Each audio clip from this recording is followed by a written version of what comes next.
Hey everyone, welcome to my టోరియా. ఈరోజు cashew paneer curry సింపుల్గా ఎలా చేయాలో చూద్దాం. మొదటగా స్టవ్ ఆన్ చేసి ప్యాన్ పెట్టి అందులో నూనె లేదా నెయ్యి వేయండి.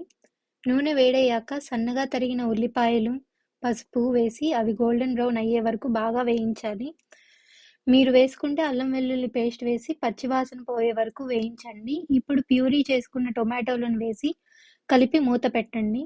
నూనె పైకి తేలే వరకు ఉడికించాలి. నూనె పైకి తేలితే గ్రేవీ తయారైనట్టు.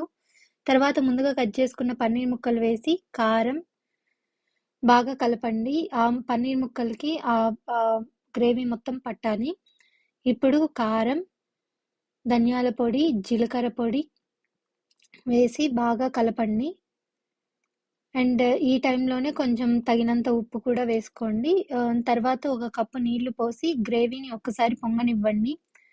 తర్వాత స్టవ్ని సిమ్లో పెట్టి ఒక 5 నిమిషాలు ఉడికించాలి. చివరిగా పచ్చిమిర్చి, నలిపిన కసూరి మేతి మరియు గరం మసాలా పొడి వేయాలి.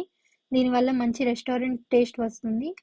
ఫైనల్ టచ్ జీడిపప్పును వేసి ఇంకొక నిమిషం ఉడికించి స్టవ్ ఆఫ్ చేయండి.